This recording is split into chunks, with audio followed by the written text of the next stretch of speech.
This episode is sponsored by Smart Travel, a new podcast from NerdWallet.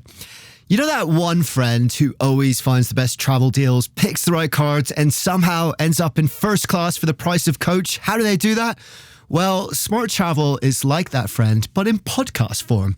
They cover all things travel finance, like which travel cards earn their keep and which are just heavy, shiny metal, and planning group trips that won't ruin your budget or your friendships. So travel smarter and spend less. That's the key with help from NerdWallet. Follow Smart Travel wherever you get your podcasts. Armchair-Explorer is a part of the Voyescape podcast network. Check out all of their shows from around the world at voyescape.com.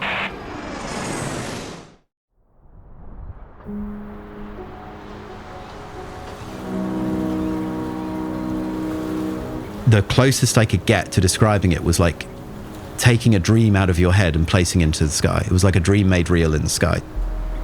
It's historical, it's mythological, it's popular culture. It's inspired the arts over many generations, over centuries. It's a scientific curiosity, and it remains utterly mysterious. And the reality is that you can strip away all of that, and it's just the most beautiful thing you can imagine in the natural world.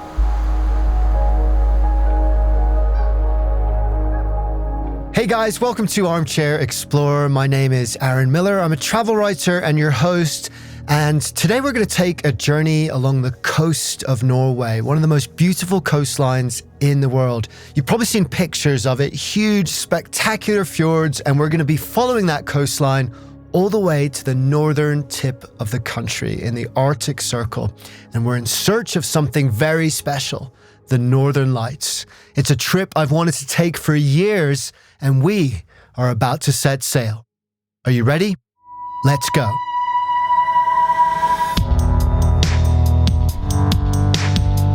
So this episode is produced in our signature adventure format style, which is one of my favorite ways to tell stories. So I'm really looking forward to you hearing it. It's the second episode we've produced with Lonely Planet. Jason, drop some air horns for that one. Why not? You know them, of course. Lonely Planet are legends of travel and adventure, and their ethos of proper, authentic exploring, local connections, focusing on sustainable, positive travel is 100% in line with what we do. So super proud of that partnership. So I want to set the scene really quickly before we begin. We're going to be following a route called the North Cape Line. This is run by a company called Hurtigruten. If you want to say that in a Norwegian accent, apparently all you need to do is say it super quickly. Hurtigruten. Or even quicker. I can't quite do it.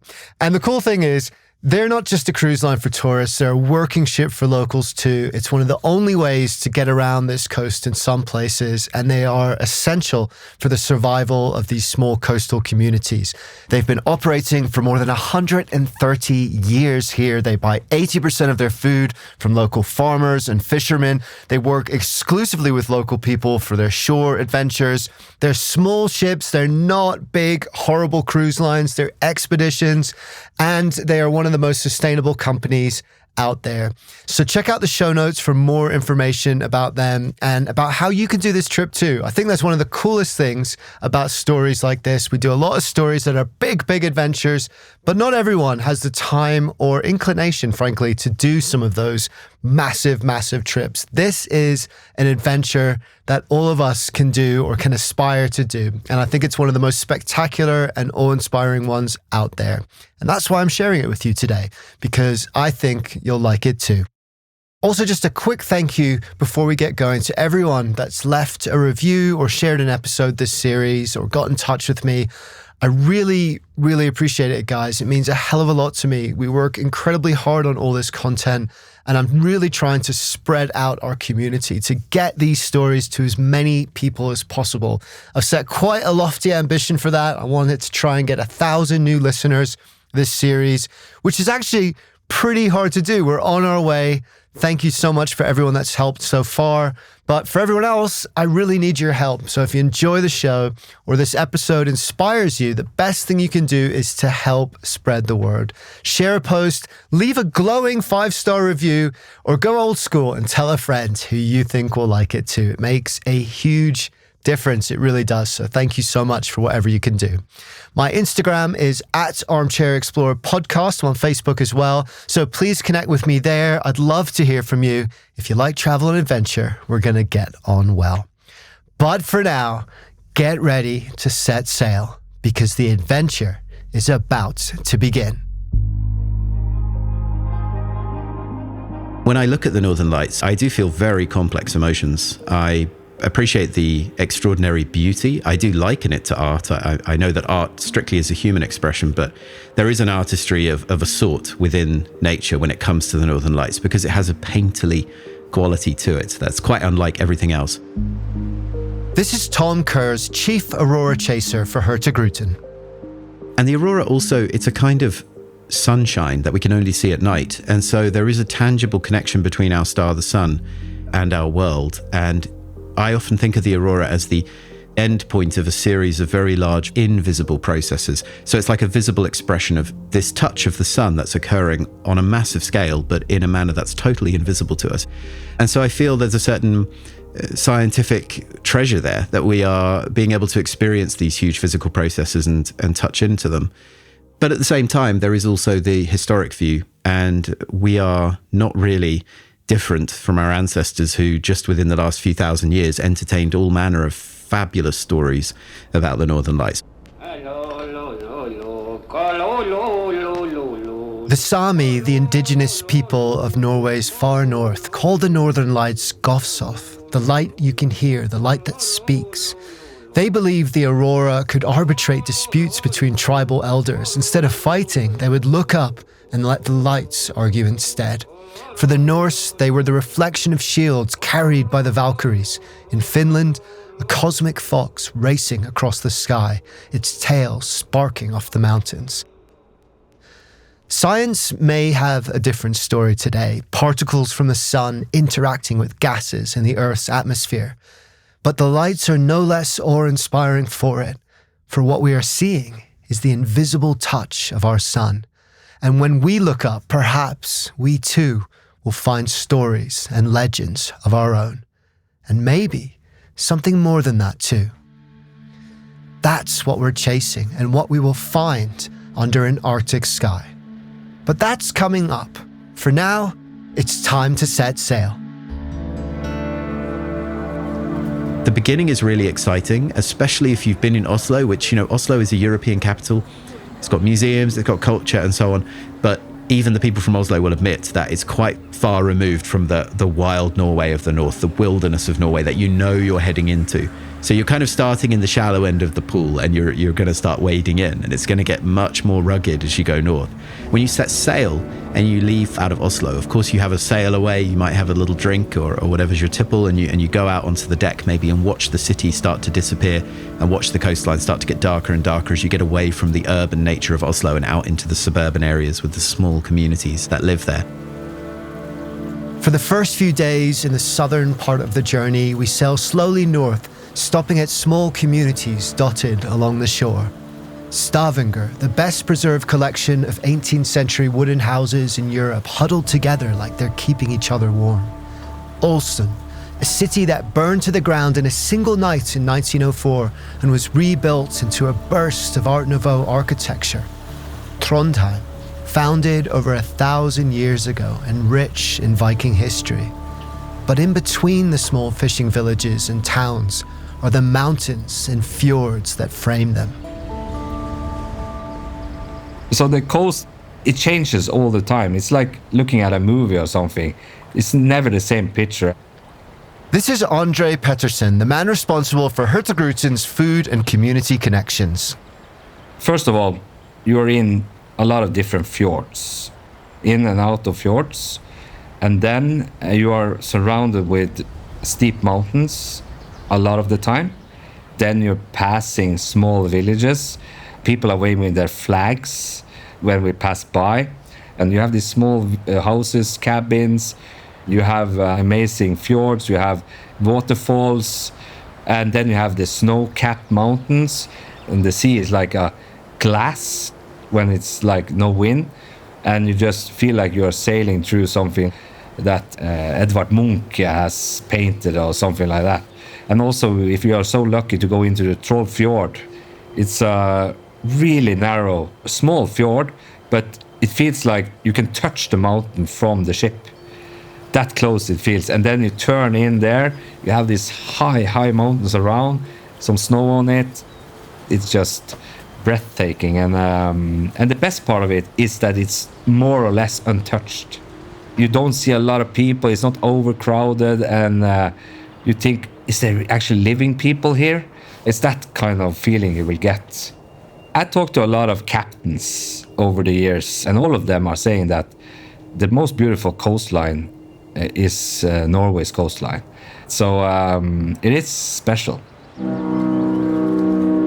This ship has sailed this coastline every day for over 130 years, not only as a cruise, but also as a lifeline. Hurtigruten is the postal service, the supply chain, the connection between isolated communities and the outside world. In many of these villages, there is no other way in or out. The ship arrives, unloads, loads again, and moves on. And in doing so, it has supported an entire economy of small fishermen, hill farmers, cheesemakers, crofters, people who sell their catch on the pier before it sails on to be served at dinner that evening. And that same spirit is how Andre grew up, and it has become his life and passion to share it. I think I fell in love with it actually while sitting in my grandmother's kitchen when coming home from school. She was always cooking food, and my grandfather, he always went down to the fisherman on the pier and bought fresh fish every day. So for me, it was an easy passage to become a trained chef. I just think I just love that, and also the seasonality of it, that in wintertime we didn't have that much vegetables, but when you saw spring, summer, autumn came in, and you had these massive amounts of new produce you could use, and turnips and berries, and you have this fresh lamb. You just lived with the seasons in a way, and that really felt close to my heart. So I just fell in love with it. We have the best, cleanest produce in the world.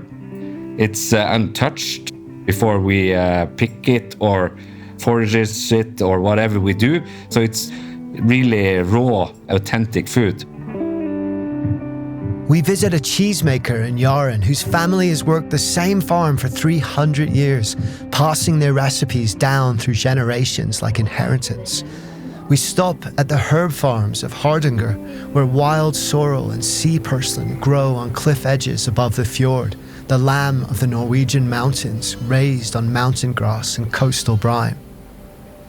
After 6 days, we cross 66 degrees 33 minutes north, the Arctic Circle, a line on a map that marks the edge of a different world.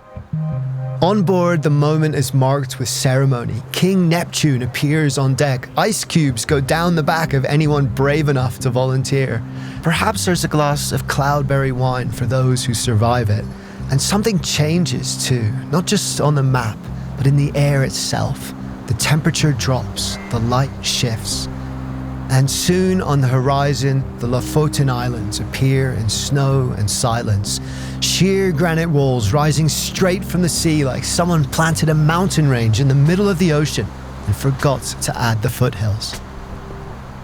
When you come to Lofoten Islands, you have a stop in Svolvær, where the famous fishery, and especially the cod, the whole community is based on the cod fishing, and especially the Arctic cod comes in January from the Barents Sea because the spawning season and all that.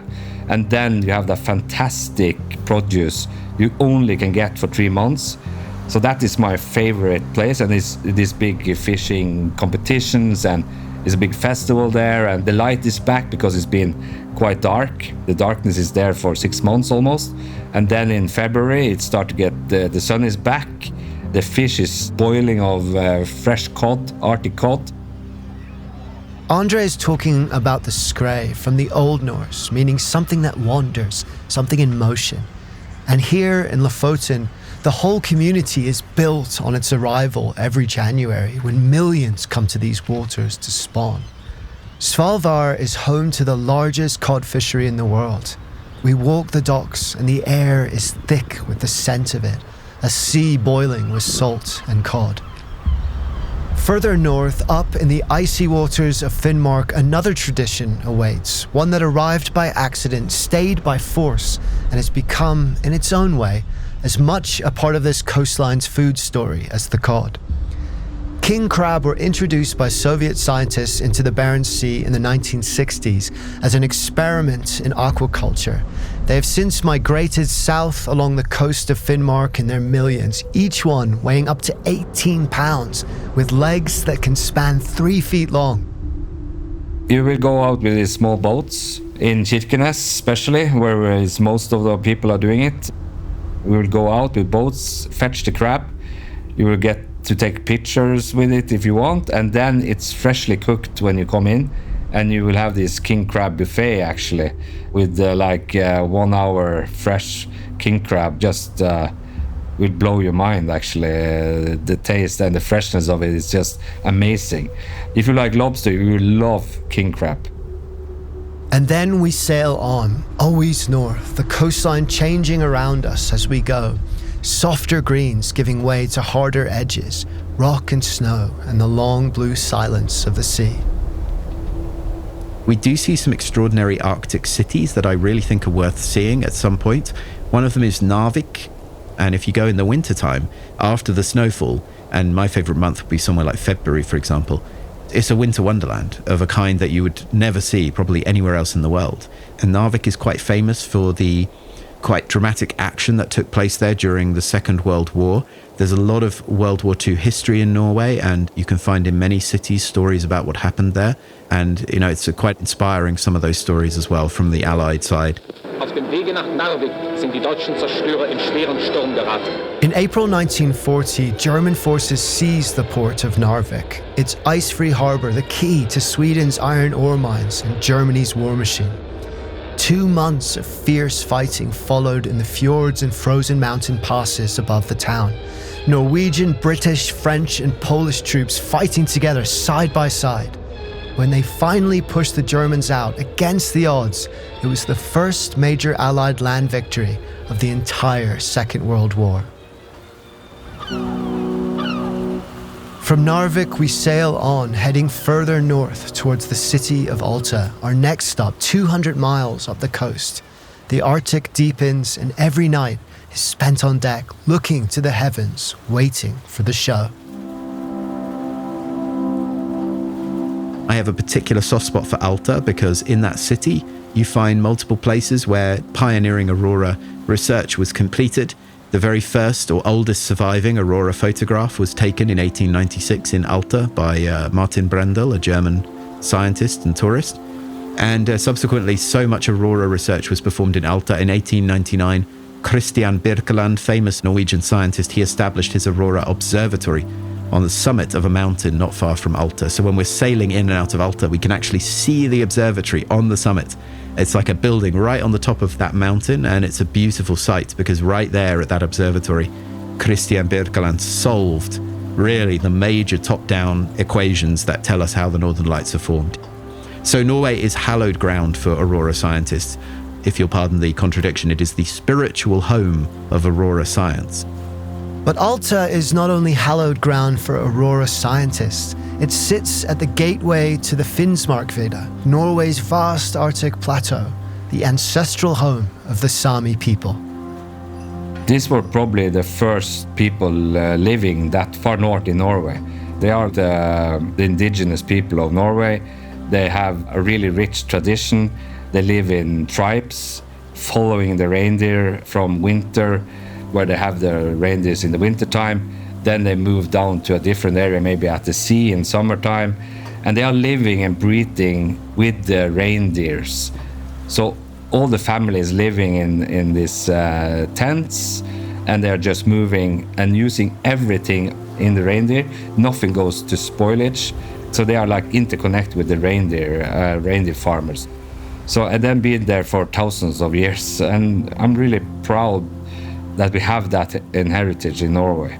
So we have a lot to learn, a lot of us, to how they live, fully connected with nature. Hey guys, Aaron here, just jumping in to remind you that if you're enjoying this episode and in the process of maybe dreaming about your next big trip and you're thinking, by Jove, this would be a good one, then the good news is you can do it too, this exact one, with Tom even. So go and check out hurtigruten.com to find out more. Remember, if you want to say that in a Norwegian accent, just say it as quickly as you possibly can, Hurtigruten. Both Tom and Andre say the reason why they work with Hurtigruten is because of the spirits in which they travel, intimately connected with the communities along the coast, working in a sustainable way to benefit them through economic support and benefit us too, because through that connection, we're able to have a deeper, more authentic, and ultimately better and more inspiring trip. And that's what this show is all about. Positive travel, connections, celebrating communities, and spectacular landscapes. So check out hurtigruten.com to find out more. And check out lonelyplanet.com too. Lots of really cool articles, photos, and videos up there about this trip to whet your travel appetite further. All right, let's get back to the show. Tom picks up the story talking about his connections with the indigenous people of the region, the Sami. Sami is such a wonderful culture to experience. Just meeting reindeer is very exciting in its own way, but seeing how the Sami live with the reindeer is fascinating. Experiencing the Sami music and their pictographic kind of language, as well as their spoken language, which includes its own allusions to Sami folklore. They call the Northern Lights Guasahas. It means light that you can hear, or maybe light that speaks. So in their own culture, they have this idea that the northern lights make a noise, and that noise is relevant to them because the aurora could arbitrate disputes between tribal elders. So instead of fighting physically, they would just let the northern lights argue and quarrel overhead, and that would solve that debate or that dispute, which is quite nice, really. But it's also really far-reaching because we now are aware that aurora can make noise, and we're in the early, sort of the infancy of that scientific research that's taking place in a few places around the Arctic. So those experiences are highly recommended by me. We meet a reindeer herding family in the village of Matse, sitting with them inside their lavu, the traditional Sami tent, warm with firelight, the smell of dried reindeer meat and wood smoke in the air. They tell us stories, they sing yoik, the ancient Sami form of song where every melody is composed for a specific person or animal or place and carries that thing's spirit inside it. But we're not done yet, because out here in this Arctic landscape there's another animal almost as fundamental as the reindeer and a lot more fun to ride. When you go and meet huskies, I mean, everyone loves meeting huskies because you might think that they're kind of scary dogs, but they're super friendly and they love attention. So you can go and pet them and meet them. And if you're very lucky, you can go into the puppy pen and be surrounded and just overwhelmed by the puppies who will come and lick all over you. They love human interaction. But the huskies as well, they're very much working dogs, and they live to run and they love it. Dog sledding in the Arctic has its roots in the great age of polar exploration. Roald Amundsen, the Norwegian who became the first person to reach the South Pole in 1911, did it behind a team of dogs. Today, snowmobiles have largely taken their place, but the huskies remain an integral part of the culture, especially here. Every March, the world's greatest mushers gather in Alta to race Europe's longest sled dog race, 745 miles across the Finnmark wilderness and back. And it must be quite a ride. Tom says it feels like flying. Mushing with the huskies is wonderful because you're in nature and it's breathtakingly beautiful, and it might be very loud when you begin because all the dogs are barking and you might think that's what it's going to be like and you're getting a headache, but then you set off and everything goes silent. You set off and you go out into the wilderness and the dogs are all quiet because they're all focused. They completely stop barking, and you just go out into this silent world where all you can hear is the dogs and your skis on your sled kind of tracking through the snow. And it's really exciting because the dogs are kind of in tune with people. It's like you and the dogs are like in this relationship. There's no machine there, there's no engine, there's not even a sail. It's just like animal and human like cooperating to make this mode of transport. But they're just such wonderful dogs, and meeting the mushers that you'll meet in Norway is great as well, because the mushers, they're so connected to their dogs. Very often when the dogs reach their mature age where they no longer run, usually when they're around 7 or 8 years old is usually when they retire them. Very often those dogs are adopted by the mushers themselves because they get so attached. So it's just wonderful. You know, if you're a dog lover, husky sledding and even just meeting the huskies, for me, it's probably the best dog experience in the world. It's impossible to be in a bad mood after you've hung out with the huskies. Like, even if you're a bit tired that morning or you haven't had your coffee, or maybe the weather was difficult and you're a bit stressed, you go meet the huskies and you just come away like, okay, I'm better now, you know. Very healing. And if you're very lucky, you may even get to ride beneath the northern lights themselves. Imagine that, Andre says. In the polar night, it's total darkness, and then the green light just flashes above your head. After Alta, about 150 miles further north, we reach the North Cape, a sheer 1,000-foot cliff rising straight from the Arctic Ocean like a knife. 1,000 miles away, as we look out, is the North Pole, and nothing else. You can feel the cool air coming straight from the pole. You feel like you're in the end of the world. You're on a sheer cliff, and all you can see is the water. There's no spit of land, and you just know that if you just got in a boat and sailed for 2,000 kilometers, you go right over the North Pole there. And there's something incredible about that, because you're just kind of on the edge of the world. You really are on the edge of the world. There's just nothing there. Open your maps on your phone here and zoom out until the Earth becomes a sphere, and you'll see yourself balanced almost exactly upright on the top of the globe. But the thing that really captures your attention, Tom says, are the colors. To paint the picture, I would start with the palette. When you travel the seas of Norway, you have the North Sea, the Norwegian Sea, and at the top, the Barents Sea. And each of these has its own colour, and the colours of the water are just unbelievable. And you could probably bring to mind the colour of a Norwegian fjord, the unique blue in the summertime perhaps, where the greenery of the mountain just jets vertically down into the blue fjord. And the reality is that in the autumn and the winter, the snow and the rock itself induces shades of colour in the water. Greens and blues that you'll never see anywhere else. There's a kind of Arctic blue that I absolutely love. Then when you're actually over that water, you have to consider the colour of the sky. So in the wintertime or the autumn, with the long sunsets and sunrises, or perhaps even the polar night, where you're in the Arctic, the sun simply doesn't rise at all, you get incredible blues and pinks in the sky, which are nothing like what you've probably experienced before. So the palette is amazing, and the photographs don't do it justice. It is so dramatically colourful to the eye. And that's always the thing that strikes people. Always. You could look out the coastline and you could say, wow, I'm looking all the way to the North Pole. But you could also look at the coastline and say, well, it's the sea. You know, it's just the sea, and I can't see anything further than that. And yet the colours are what bring together the uniqueness of those kind of seascapes. Andre says there's something magnetic about this place, something that draws people, and you can feel it standing there on the edge of the world, a place where sea, land, and sky merge together as one. The mountain makes the fjord, reflects into the color of the water, and above it all, on the right nights, the sky comes alive. The first time Tom saw the Northern Lights, he walked into a river. He was so transfixed by the scene above him that he forgot to look where he was going and ended up knee-deep in icy water. And that isn't even that surprising, because the first time you see the Northern Lights, it's unlike anything you've ever experienced before.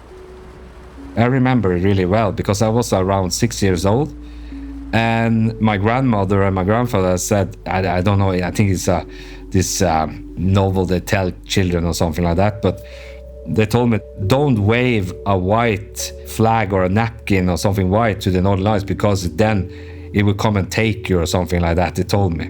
And of course I couldn't. I needed to go, and I got this napkin, this white one, and I was out in the street waving it like crazy.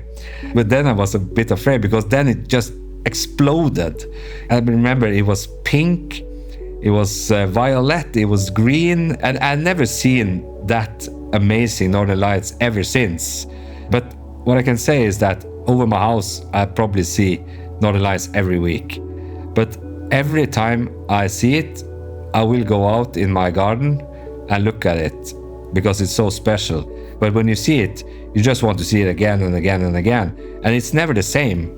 Sometimes it's green, sometimes it's white, pink. It's like, it could be all type of different colors. And I never get bored of it. I'm so lucky because in my job, I get to see the aurora through the eyes of almost everyone, from the absolute novice to the quite experienced aurora chaser that's trying every part of the Arctic. So for some people, of course, it's just outright excitement. They're shouting, they're hopping up and down, literally pointing at the sky, trying to gather everyone around them. Did you see that? Did you see that? Can you see that? But on the other end of the spectrum, some of my favorites are the people who go really quiet.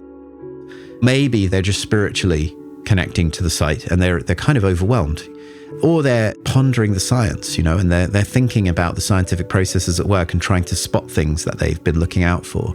There really is the full spectrum. And then there are my favorites, and they're the ones that cry. It sounds mean, but when people cry, you know that they're going to remember that experience. It's going to be transformative. And some people do just sort of well up because it is more than they were expecting.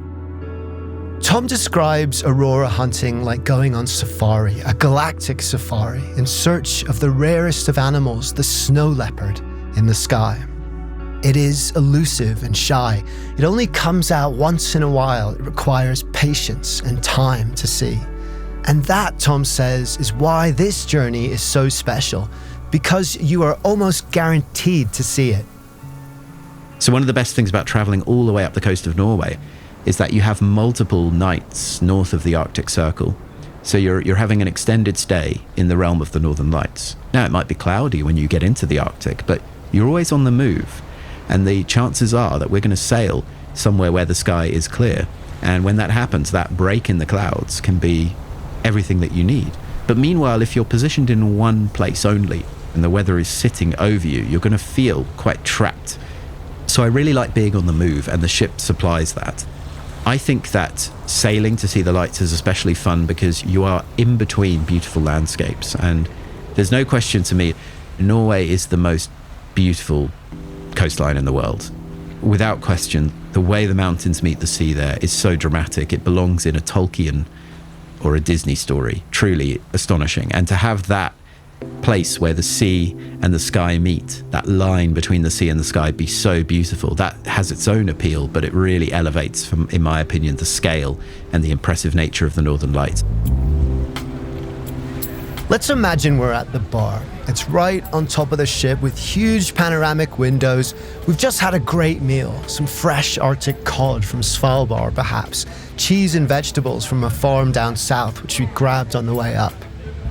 And then our bartender, maybe it's Andre, he's hanging out with us too, passes us a special cocktail they serve on board in honor of the aurora.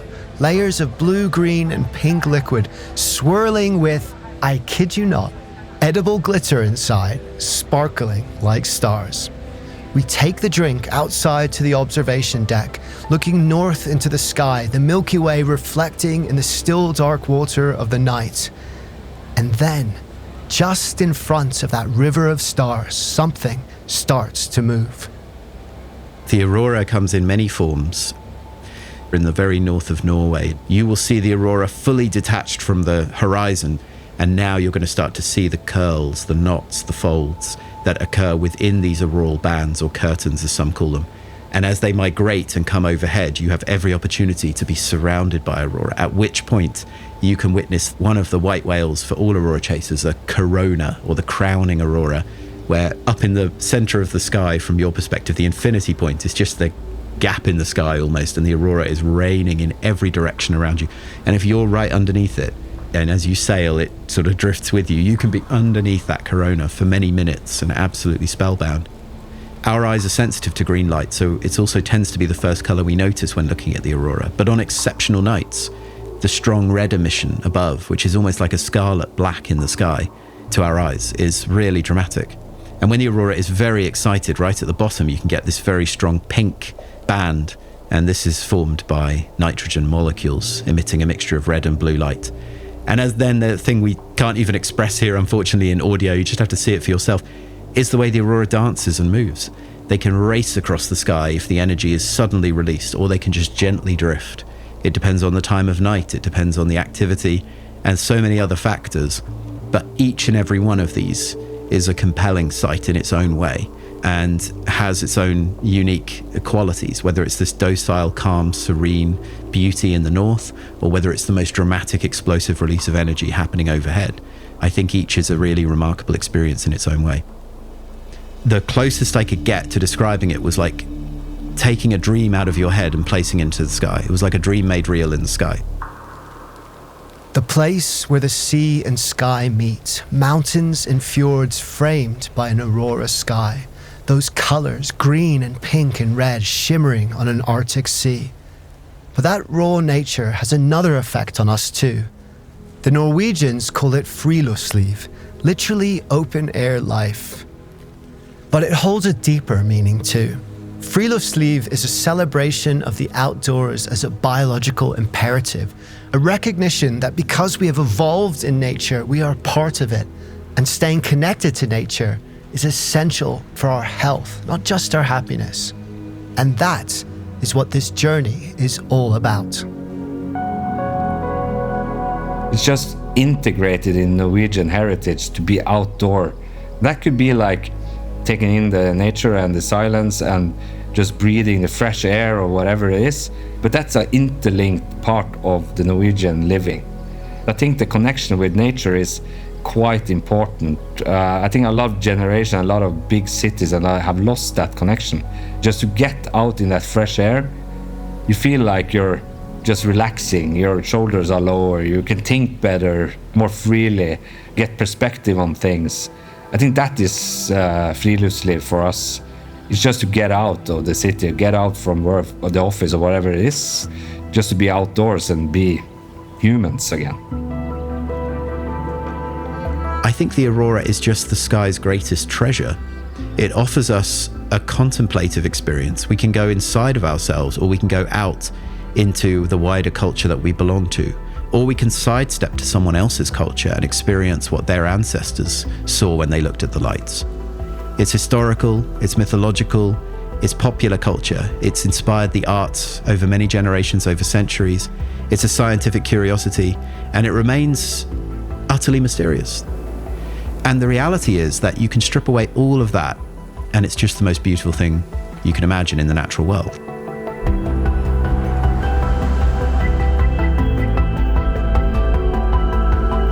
Thank you, Tom. Thank you, Andre. The Northern Lights, chasing the aurora on the North Cape line. I've seen the lights once. It was one of the most profound experiences of my life. I can't even imagine what it would be like to see them that far north, framed by the fjords of Norway and reflected in the deep blue of an Arctic sea. If you're interested to find out more, go to hurtigruten.com and check this out. If you're on one of their 11-day or longer voyages during auroral season and the lights don't appear, stay awake because it doesn't count if you sleep through it. Then they're going to give you another chance to see them on a future sailing at no extra cost. How awesome is that? So that's about it today, guys. If you like this episode and someone you know needs a bit of an escape, a bit of an adventure or awe or inspiration in their life, please pass it on or post about it or just leave a review. It takes about 10 seconds to do that. Hit those glowing 5 stars. It makes a huge difference. So thank you guys for whatever you can do. So until next time, remember this. When you look into the sky and see the northern lights, what you're actually seeing is the energy of the sun raining down in colors all around you. And that is the definition of awe-inspiring, which is important because the more we look for wonder in the world, the more the wonder of the world becomes a part of who we are. Dare to be truly alive.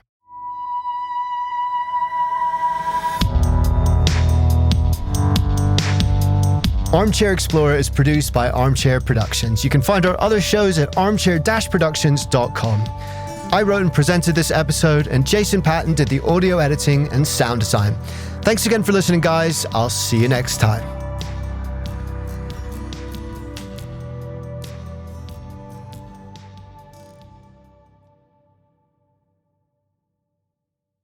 Hi, I'm Pauline Fromer, host of the Fromers Travel Podcast.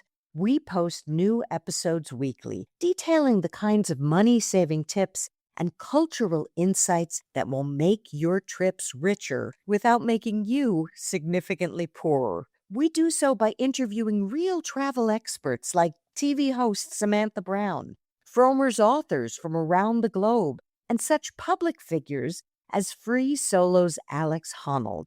It's a fun travel party. I hope you can join us. Hi, I'm Mike Siegel, host of the Travel Tales podcast, and I'm a stand-up comedian who's been touring the world for years. And when I'm not traveling for work, I'm traveling for fun. And when I'm not traveling at all, I'm talking with friends, influencers, expats, and other people from all walks of life about the thing I'm most passionate about, travel. So if you want to hear a fun conversation about travel and maybe even learn a few things along the way, check out the Travel Tales podcast with Mike Siegel, wherever you get your podcasts. Close your eyes for a second. You're not at home, you're somewhere else, and you can hear it.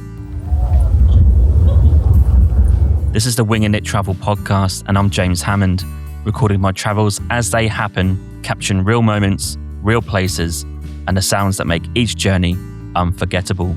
From immersive soundscape episodes to conversations with locals and travelers. My name is Dishinam, and this is a Buddhist nuns college, so I'm in 6th year. This podcast is about travel as it actually feels and not how it's sold. If you crave honest stories, unplanned moments, and adventures beyond the guidebook, put your headphones on and let's wing it. Search for Winging It Travel Podcast on any podcast app.